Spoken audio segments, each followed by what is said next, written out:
catch Oh. that? So can I edit my presentation a little bit? No, it will only be shown inside the grounds of the university to university students only. Okay. Scout's honor, man. Okay. All right. Okay. Is everyone else here and ready to go? Who's coming?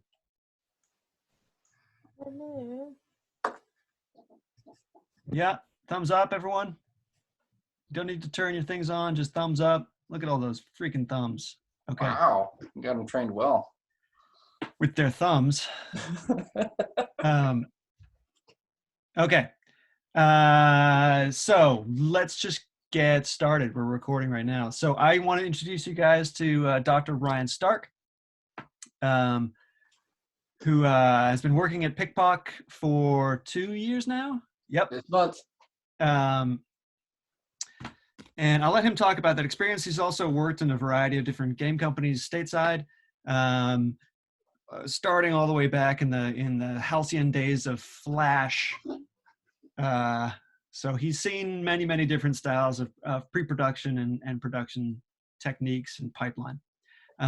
So he'll be talking. First of all, thank you, Ryan, for joining us. We really appreciate it. Thanks for inviting me. Ryan will be talking for, we said, about 15 and 25 minutes, something like that, yeah. Whatever it takes. Hopefully I can stretch it out that long. Yep. And then he'll be taking questions. So if you guys have any questions about anything, deeply personal questions, whatever it is, we got some time at the end. Dirt on Lucas. I'm hoping that we'll get done like 6:50-ish. I don't want to run past 7. Cool. Sound good, everyone? Thumbs. Okay. Yeah, that sounds good. Sweet. Okay, Ryan, over to you. All right. Hi, everybody. I'm Ryan. I am currently an associate art director and cat dad. That right there you can see is Loki. Oop. There was a quick transition there. I've been working in games for a long time, since about 2010. Started at Gameloft. Was working there as a Flash artist and animator, and ended up a production artist. Went over to Zynga as a senior production artist.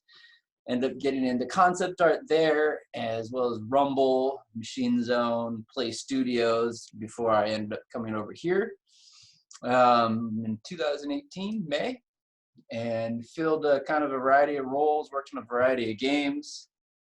These are some of the games I've worked on. Most of these are pretty obscure, and some of them are pretty notorious. I've worked in everything from farming games to zombie games to Sharknado slot machine games in various capacities before coming to New Zealand and getting a job at PICPOC. I got a job at PICPOC because I was a huge fan of their work on games like Adventure Express, and I reached out to them in probably 2014 or so and said, hey guys, you're really awesome. I really like you guys. And they sent out some people to GDC when I was in San Francisco. Hung out with them, and they offered me a job, and 4 years later I took it. And since then I've been since 2018 I've been working on a bunch of these projects there as an associate art director on Rival Stars Horse Racing, Iron Monster, Agent Intercept, and a funky little game called Zombie Rescue Squad on what is that? Not TikTok. What's the other weird little app? One of those weird little apps. And so it's been a lot of fun. And what's cool about working at PICPOC is I'm making games that I actually would play versus games that I get paid to make. And it's been really nice and pretty cool transition. But through those 10 years, I've learned a lot of different things about production, pre-production, concept art, team management, and team interaction. So a lot of different things in there, a lot of variety. So it's been an adventure. And Lucas asked me to talk a bit about pre-production. And so I thought I'd put together a couple of pre-production lessons and skills I wish I knew, listened to, paid attention to or retained in school. And so, yeah, so put this little thing together, talk through a few of them, and then, yeah, go from there. One of the big things I learned about pre-production and production in general is finding the stakeholder, whether it be as an artist, whether it be as a designer or a developer, finding someone who has the answer or can give you the answer to any and all of your questions. It's been a really long process. It seems like a pretty obvious one, but this currently seems to be a really big foundation to an effective pre-production process. Whether you're going through the design process of a character and you have a brief from the design people, so this is where their stakeholder says, this is what we want. And the art director says, well, this is what it's going to look like. And the developer says, well, this is how it's going to move. But really kind of finding those people and finding those answers, those questions has been kind of an adventure. And it's a really important thing to know who can answer those questions. And if you can't find someone who answers those questions, being prepared to be the person who can. And from my perspective as an associate art director and coming from a lead artist and a senior artist on projects, is being able to, nobody else has the answer, giving that answer. And that's a really important situation to resolve in any pre-production, because you want it to resolve fast. And that kind of comes to my second point, setting your rules and limits early. Set your design decisions early, commit to them, give resources to flourish and fulfill the original plan. This is kind of just trying to be as thinking ahead as much as you can in whatever position you end up being. Pre-production is all about that thinking ahead. What is this going to be? What do I need to put in the ground as a stake to tie everything else to as we go forward? And try to avoid pivot, really. But that always happens, that always comes, but you really want to try and avoid it as much as you can, as inevitable as it is. But putting through that effort to know your limits, set your rules, kind of bring that infrastructure to that pre-production, so that when the production comes along, it has all that information and all those boundaries explored, those edge cases resolved, and kind of that information filled in. And to do that, you got to plan for everything. And this is where producers, this is where project managers come in handy, even in a pre-production process. And when they're not around, and when you're on a small production, sometimes you got to do that yourself. Like for me, I've worked on a lot of really big teams and a lot of really small teams. And so I've had to kind of manage some of the production management on my own with my teams, or by myself, my own personal projects. I've used systems project management softwares like Jira or Trello. I haven't used Asana, but a lot of teams do, and there's a lot of people that recommend it. And these project management software are really applicable to keeping track and keeping accountability and keeping that schedule solid. And for pre-production, it's really, really, really important you do that. It's really, really important you sit there and you make a plan and go back to those previous pillars of like the expectations and the rules, and who has the answers for those questions, and build out from there, and then hold yourself accountable for these things. And you got to plan everything out, like waking up and going to bed, because I forget to do that sometimes. Another one that is really, really big in production, but also really important and super, super, super important to consider in pre-production, is scope.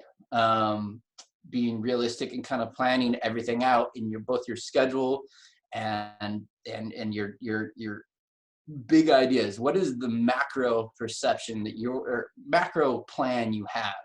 And does that actually fit with your budget, with your schedule, and with your team's abilities? Can you actually do these things on time and well? You want the idea that the end product is good, and it is all those big ideas you started with. So you have to be realistic, you have to be pragmatic, and you have to be self-aware. And everybody on the team has to be that way.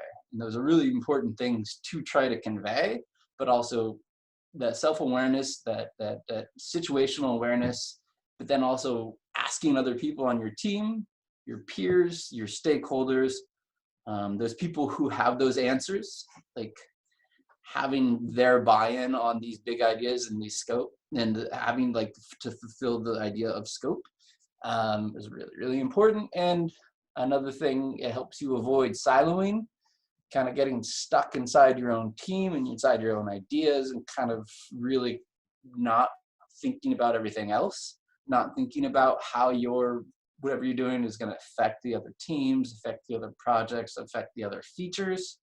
And just kind of having, that broader perspective, that macro versus micro view of the project will really, really be important in the pre-production, because if you're not being aware of those things, things are gonna start getting out of hand, and it can suck. Don't suck. And that's the main lesson there. Also, crunch. Don't if you don't plan, schedule, and do your scope properly, you're going to get stuck in crunch. And crunch sucks, and nobody likes it. Or you're going to have your features cut, and nobody likes that either.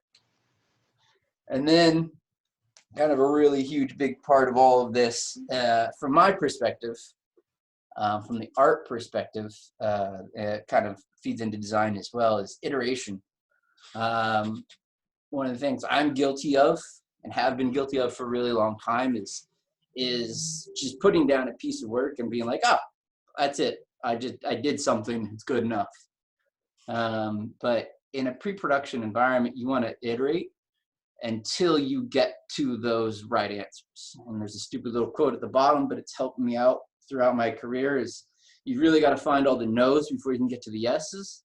And that really sounds dumb, but it's kind of key to a lot of these, a lot of pre-production questions, and a lot of pre-production answers, and problems. There's always a lot of, well, this doesn't work, or I don't like this. Well, what do you like, and what does work, and how can we make this all fit into the project that we planned out? And iteration is a big part of that. And I think for me, and for a lot of other teams I've been on, there's a tendency to just kind of say, hey, we did something, it's good enough, we'll just move on. But if it's not the right thing, and you're not being honest with yourself and honest with the project, then the product that goes into production and then eventually does get released shows that. And those problems will persist from pre-production into production and make things harder for everybody else, and eventually will diminish the overall quality of the product by the time you get to release. So you'll start with a really good idea, but then make concessions, like, well, I didn't want to spend the time actually going through all the different iterations and making the effort towards these things, so I'll just do this thing. That'll show. That'll be conveyed. Your product will suffer, your team will suffer, and you will basically feel like you wasted your time if you don't put through the legwork to find really good answers to these questions, hard, big, small, whatever they are. If you don't find a really good answer, or the best answer for them, it's going to be wasting your time at the end of it. So it's something that I'm still guilty of. It's still really easy just be like, oh, that's good enough. But kind of in the big picture of it all, you've got to find what's good, what's quality, and not just be complacent. And iteration is a really good way to get through that. And getting feedback from people you trust, from your peers, from your mentors, from the stakeholders in your team. They can all be really, really important in finding kind of like getting those soundboards to kind of say, well, this is my idea. And they'd be like, well, that's a good idea, but have you thought about this? And it's kind of really basic stuff. But with basic stuff, you want to get right in a complex situation. Going from pre-production into production, you want to get all those really kind of obvious questions answered the best you can. And again, iteration can be a really good way to get to that. And also have fun. Like if you're not having fun doing what you're going through school and spending all this money to learn how to do, you're kind of wasting your life. Like having fun in your job, kind of, especially if it's in games, is really, really important. Even if it's not really like you're sitting there laughing and having a good time with your buddies, if you enjoy it, if you get some kind of any sort of joy out of it, but you're just doing it for the paycheck, you're kind of wasting your time. You're wasting everybody else's time too if you're not into it. If you're just doing it for a paycheck, go work at a bakery. Go get a job at a a software company or something like that. But if you're doing games, you really want to be having fun, because the more fun you have and the more like of you that you put into your game and you get put into your team, the more it's going to show, and the more the quality is going to come out of it. But if you do find yourself in a situation where, hey, I got this job and it was really fun, but now it sucks and now I'm just collecting a paycheck, find something else there. Find someone else that you can learn from, skills. You always want to be upskilling, things like that, but make sure that you're having fun, especially in pre-production. That can be really easy to have fun and then not have fun in production. That can be hard to balance and kind of mitigate. You want to be able to do that. Work-life balance is key. Kiwis are really good at that, I found. Back in the States, it's really hard to kind of manage this. You get caught up. But here in New Zealand, it's been much easier to kind of manage this kind of stuff. And the employers here have been really good about it and really good about making sure everybody's having fun. You're not your career. You're just fodder for the capitalist meat grinder. That just got recorded. Yes. And on that note, that's kind of all I put together. I don't know if that was really 15 minutes. It's probably like 7 minutes or something like that. But also, I wanted to put together a picture that I found of Lucas and I that I thought y'all would get a really big kick out of, but I couldn't find it. So I'm just going to end with questions with a picture of me of my cats. That's pretty close to what it's exactly what happened. But yeah, it's my cat, Thor and Loki. I brought them over from the States. They're my boys. But yeah. Ask me some questions. All right, who's up? Anybody? I got some questions if no one else has questions. Oh, Oscar's got a question. Go Oscar. Yeah. Ryan, could you share your experiences with planning for pipelines and like how they've potentially changed throughout any one project, or like from studio to studio as well? Well, yeah, it absolutely changes from project to project, from studio to studio. I worked, it's kind of, maybe a frustrating answer, but every studio is really different. When I was working at Zynga, it was a massive company in a massive building with massive production, but it was just sheer chaos and everybody was kind of shooting from the hip. But I was there at a time when they switched over to a lot of project management influence.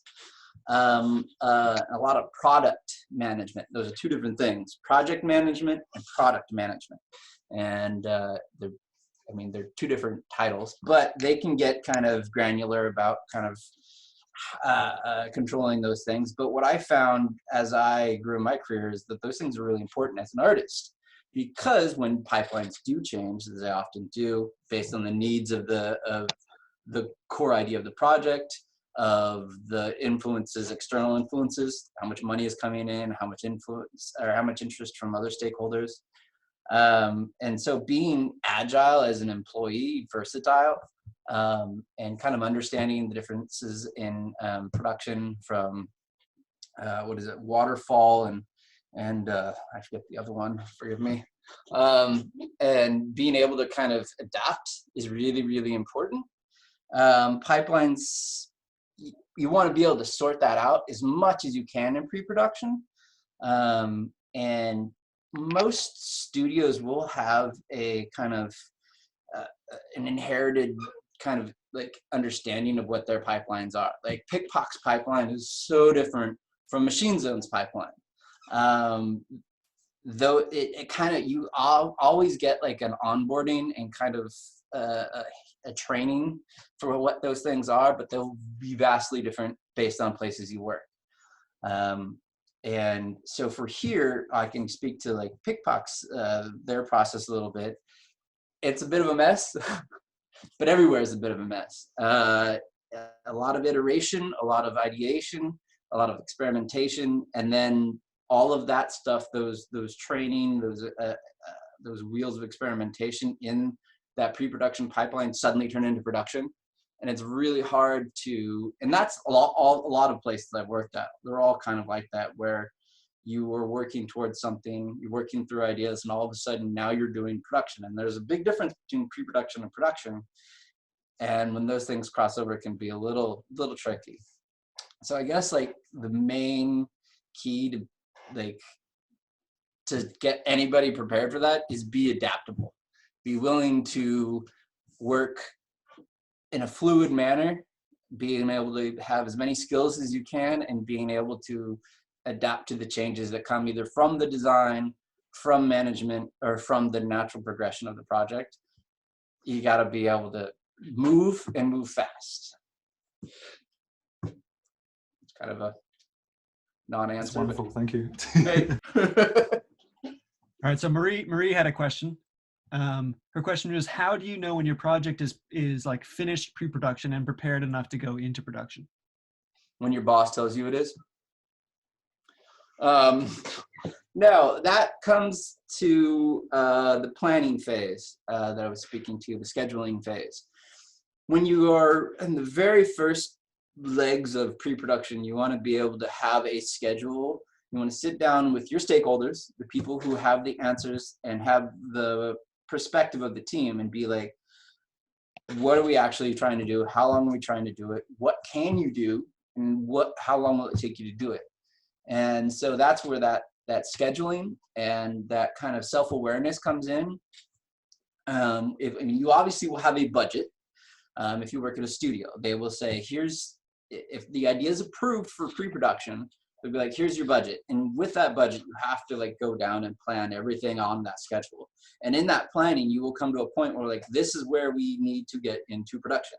And that kind of, you'll be able to know what your team is, what your pre-production team is, and what you will need to bring into production. Like a lot of pre-production teams are much smaller than their production counterparts.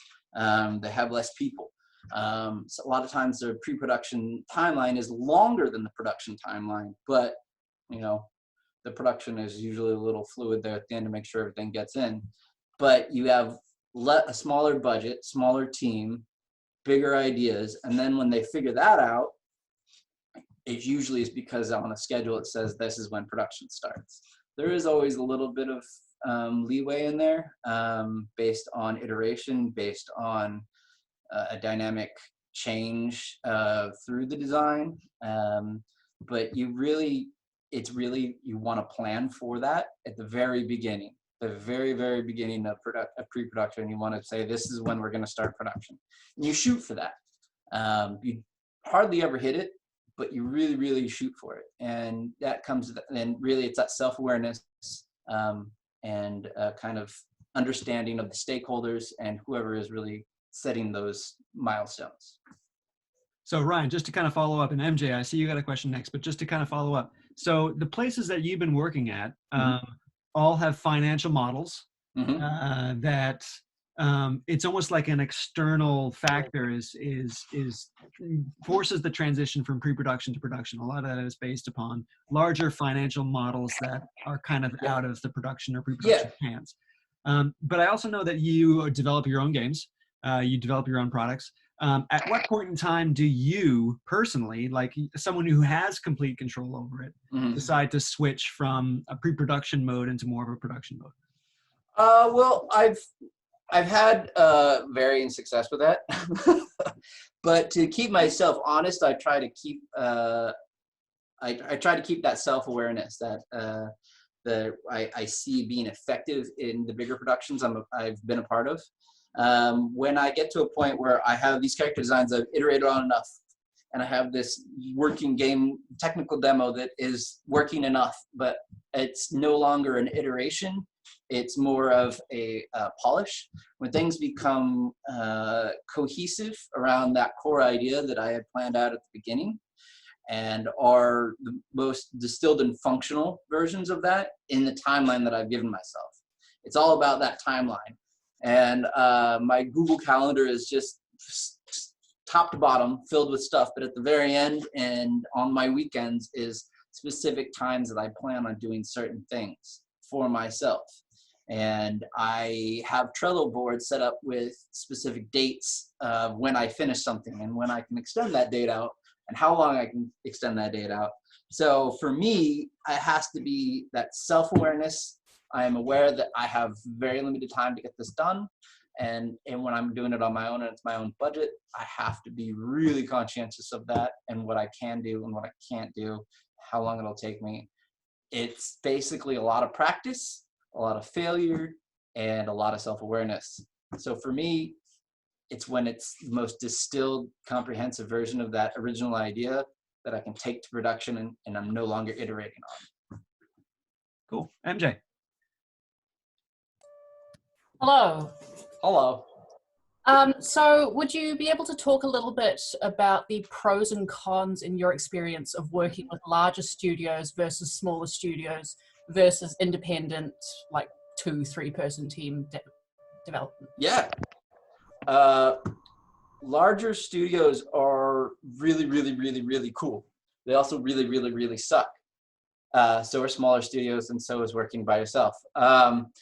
The benefits of working at a big studio is you have the budget and the resources to hire. Like at Zynga, we were getting people. It was the heyday of Farmville 2. Like I got started to help them launch Farmville 2. I was on that first team. We were doing all the original concepts and original design stuff. And then they just had money coming out left and right. So they're hiring top tier talent from LucasArts, from everywhere, because they could afford it. They could just throw money at everybody. So what was really cool about that situation was that I was surrounded by some amazingly talented people and super experienced. Like the guy who did the wolves on the Twilight series was our animator. That was his claim to fame. It's really cool. And I learned so much from those people. And it also was there was a lot of pressure to do really well. So we had $1 million days. We were getting flown out to Hawaii and stuff, but we had to work our butts off. But we learned a lot, and we gained a lot of experience and gained a lot of really good friends. And I'd say working at Zynga was probably one of the craziest, most intense times of learning, focused learning for me. And I was working through the weekends because I love the people I worked with. They gave us 3 meals a day. It was awesome. And then working at kind of smaller companies, like Pickpock, the entire company is the size of the team I had on Farmville 2. Just one game is the size of this whole company. And the difference there is like, it's not that crazy intense, put every last drop of your soul into it to get something out of it. We're putting ourselves into something because we want to be there. We want to be doing it. We enjoy what we're getting out of it. And there's more of this kind of like core being out of a reward for me right now. So you don't really have the crazy budgets, not flying me to Hawaii every month, and we're not making $1 million days, but product I'm making is more rewarding than anything I've done before. And any other bigger studio that I've ever worked for, the games or the quality is so much better. And the team, though not as experienced and not as, rock star-ish, they are super talented and they are really, really cool people to work with. And it's just a more intimate experience. And the things I'm learning aren't kind of like a shotgun blast to the face. It's more of a pinpoint focus on something that I want to learn. And then again, on the small teams, doing something, just a few of us, a handful of us, are really crazy because you have to do so much of everything. So for me, I have to be an art director, I have to be an artist, I have to be a project manager, I have to be a designer. And I'm starting to learn how to code right now. So, and that's kind of really fun for me, but you have to wear so many hats on the smaller teams, and you have to be so much more versatile. So it's kind of a wild, different experience for each and every one. And I don't have a favorite, but I do have favorite moments from all of them. Thank you very much for such a detailed response.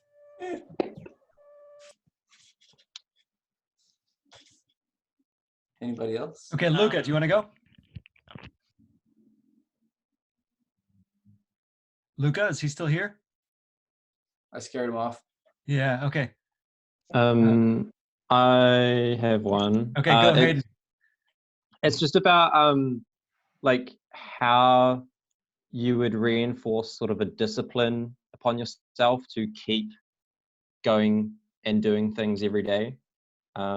Just how you or how other people in the workplace sort of keep going. Yeah, no, that's a that changes. When I first got into games, it was because I had a mountain of student debt, and I knew that there was no way around it, and this is my best chance of getting rid of it. Though that's still the case, there's been other factors since then. Motivation comes from external sources, like my cats. I got to feed them. But also, for me, I've always drawn. I met Lucas when I was going to school for animation. And it's always been a focus for me. Like, this is like, I hold not my career as an intrinsic part of me, but the idea that I want to make art and tell stories is an intrinsic part of me. And the games, I've always felt, well, not always, but since I've gotten into them, as being like a really a focus that I find the most benefit from for my intrinsic interests, storytelling and kind of creating characters and ideas to share with other people and have them experience. And it's kind of, you've got to find, everybody has to find either, is it a financial benefit?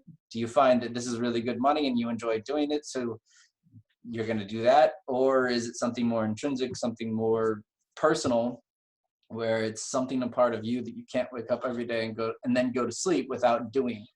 For me, it's always been making art, always been drawing, always been kind of, it becomes a hobby, a habit, and a day job for me. For other people, people have their own reasons, people have their own rationales. You really got to find whatever works for you. It's kind of vague and non-answer, but you've got to find that thing in what you do. You've got to find the joy in it. You've got to find a way for it. What do you find? What about it makes you happy? Does drawing make you happy? Does putting something together? I have a really good friend of mine, who has run the gamut from a technical artist to a modeler to a literal painter of physical models, has run the whole gamut of things. And he just likes making things and putting them together. And that's all he does. That's his life.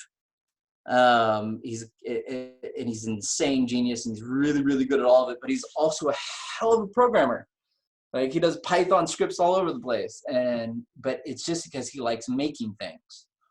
And so it's up to you and up to everybody to find, like, why are you here? Why are you doing this? What is it about it that excites you and that makes you wake up and be like, all right, I'm getting a paycheck to do this. Cool. That makes me happy.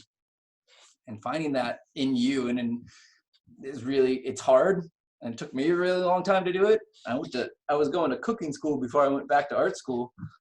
But it's something you've got to find, you've got to figure out. It's a journey, but you get there, ideally. Cool. Okay, so Luca did have a question. His microphone doesn't work, so I'll ask for him. Cool. So the question was, as an associate art director or artist lead, what are your duties, both in pre-production and production? And what is the final product of what you do look like in pre-production? That's a good one. So for me, in pre-production, what I do is I will get a brief that I go over with the other art directors. So right now, a super top secret project that I can't tell any of you about. And we have this idea, and that idea consists of a bunch of different pillars.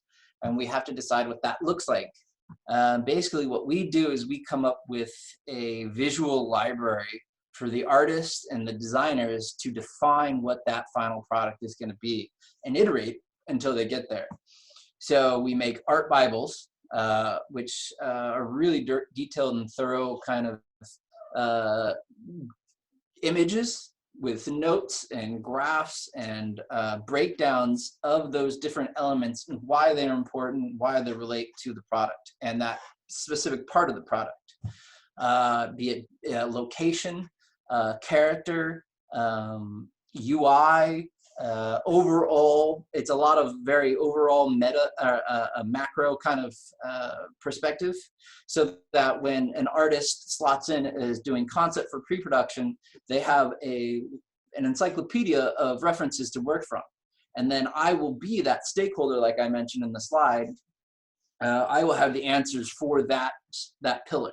And so when other designers come along and they're like, well, we're making this element of that, how does this work? And I show them the Bible and I explain to them that stuff. But it takes an eye, I guess, to an experience to be able to do that and do that fast. One of the things we have to do is work very fast on these or these art Bibles. And what also I do, because my background is in concept art and character design and stuff like that, is I'll step in when there isn't budget or time for another concept artist to come in, and I'll just do a bunch of character designs, iterations. I'll do costume design, I'll do weapon or environmental design, shorthand illustrations that I can pass off to a better artist to make look better. We have some really, really talented illustrators and character designers and concept artists at Pickpock. And in the other places I've worked at as well is what I'll do is I'll coalesce those ideas into very specific points and then hand it to a better artist with direction, with thorough explanation and resources for them for any other potential questions they may have regarding that stuff. And there's 2 of us associate art directors at Pickpock, and then the studio art director. And the 3 of us work together on just as kind of like a service that other teams will hire out within the company. And we will do work for them based on whatever contract we work out budget-wise or whatever. And the concept team is also part of that. So art direction and concept are kind of like tethered together as an external source for other internal teams. It's a little complicated, but and then so when it comes to production, what I will do as an associate art director, one of the things I've done is I will set up that pre-production process for a project. And then giving that, once that's approved and once that goes into production, I will then kind of be like that check-in, that sanity check for maintaining the quality and consistency of those initial pre-production guidelines and rules we've set for character designs, for aesthetics, for color palettes, things like that. Are they continually doing that in the production team? Are the production artists sticking to those rules? And I will help with either the lead artist or whoever's managing them on that consistency.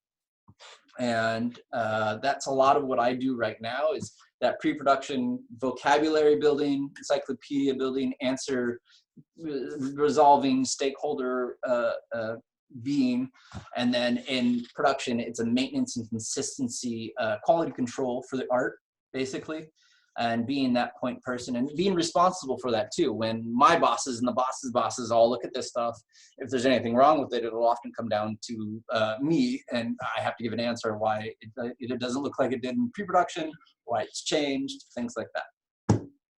That helps. Cool. Thank you, Jeremy. Nice background, by the way, Jeremy. Thank you. I'm sorry, I'm at work, so I managed to sneak out. I've only just joined about 10 minutes ago. Cool. So sorry if this has been answered, but one thing I've been very curious about, especially about an art director, is how do you find keeping consistency in style when you're working with many different artists who, is it difficult for them not to bring their own style to work when they're doing, say, for example, like marketing pieces or any sort of visible 2D art? Is it difficult keeping a consistent style? So yeah, well, that comes with experience. So the longer someone has been in, that production artist has been in production, it's usually harder with junior artists. And myself being a part of that, it was very hard for me when I first started to be consistent in established styles. So it comes with experience and on-the-job learning and being versatile.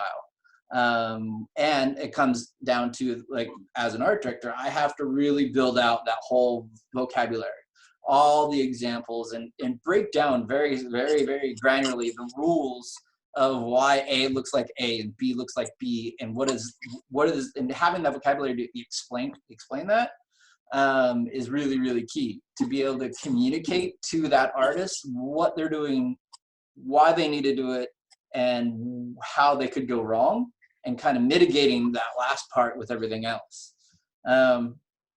So as an art director, you have to be really good at communicating. You have to have a large vocabulary of both visual communication tools and of references. And the experience of being able to have done this a few times yourself, and also that self-awareness and the awareness of your team and their abilities. So as an example, in the current situation, we have a lot of different artists who are all very talented, but kind of talented in different ways.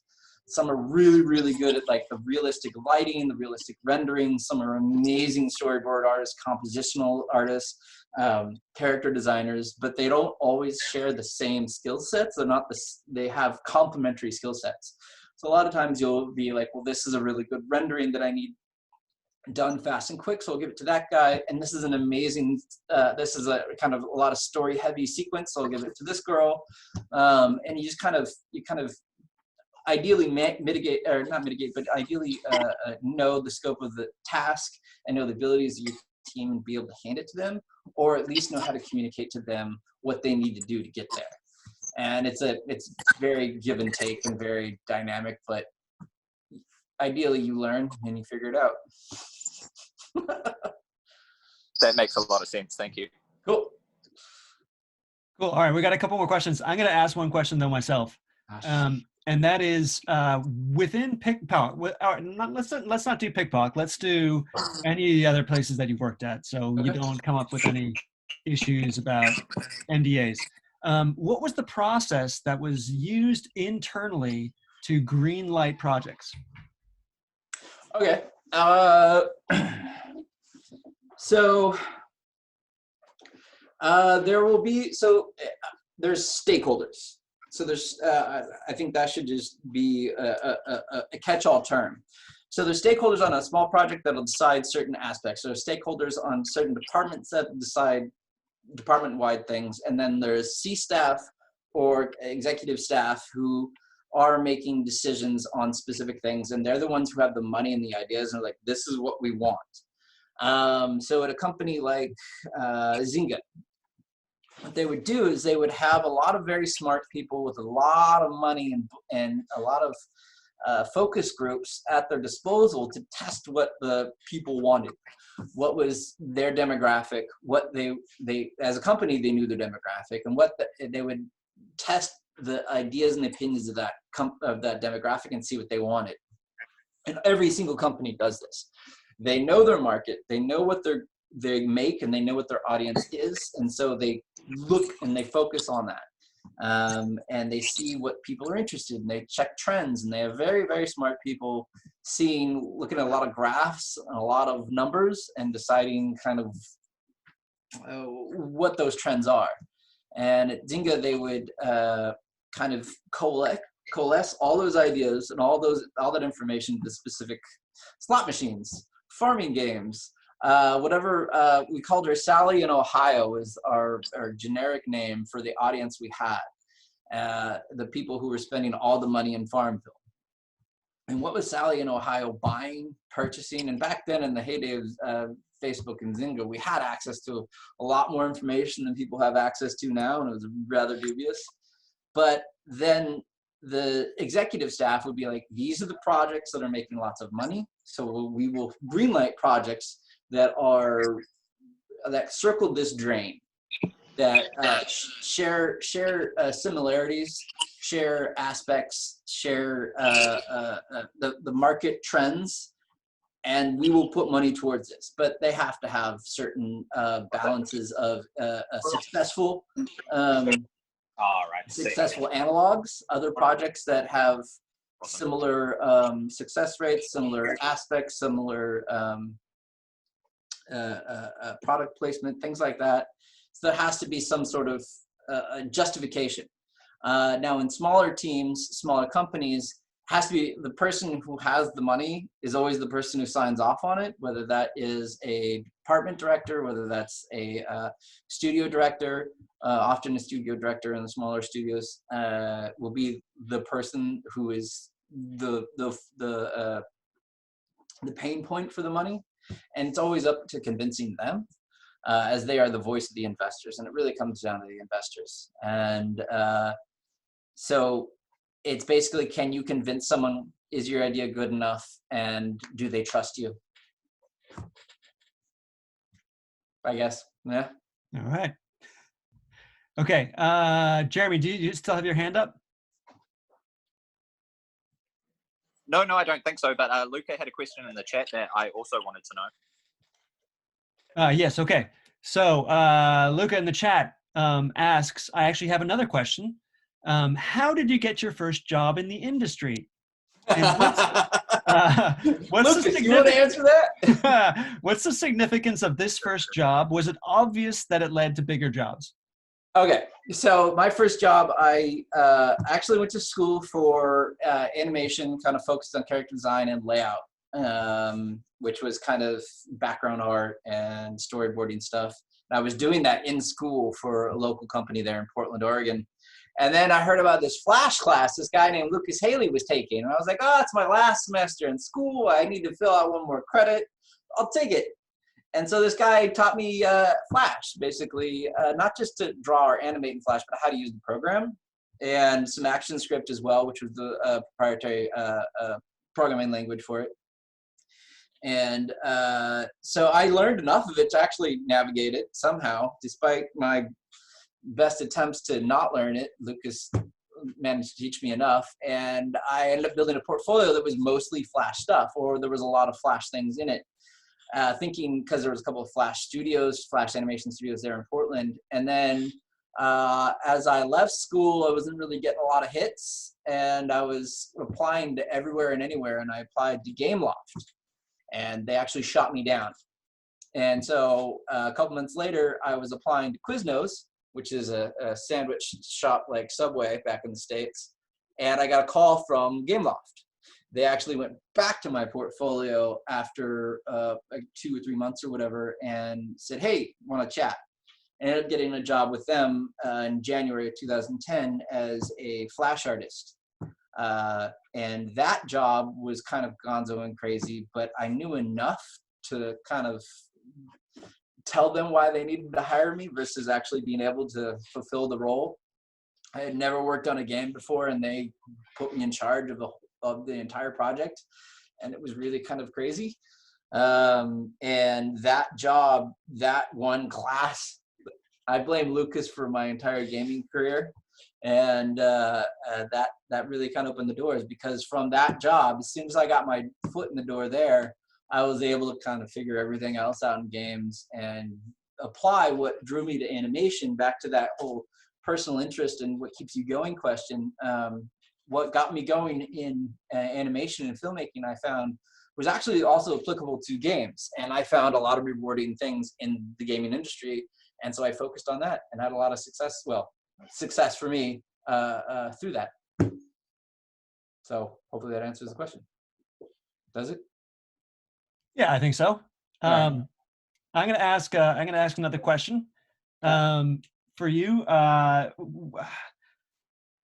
One thing that you're particularly good at is being able to approach people in the companies that you're at and talk to them and engage with them and pick their brains and learn from them. Can you talk a little bit about developing that skill? Oh, it's all out of insecurity. I'm secretly super insecure. Well, not so secretly. I wear it on my sleeve pretty well. But the fact that I see what I've been able to do is recognize that there are way more talented people in the room. I've been humbled. I got humbled really, really hard, really, really early, and I realized that for me to get better, I need to know who's around me and what I can glean from them and how they can help me get better. And so I just kind of threw my ego out the door, and now I just talk to anybody and everybody, because I find that from my HR director and studio manager guy here at PickPock, who is amazing, to the junior programmer, I'm going to learn so much about their experiences and how they communicate and how they talk, that it'll improve my ability to communicate, my ability to do my job and talk to other people.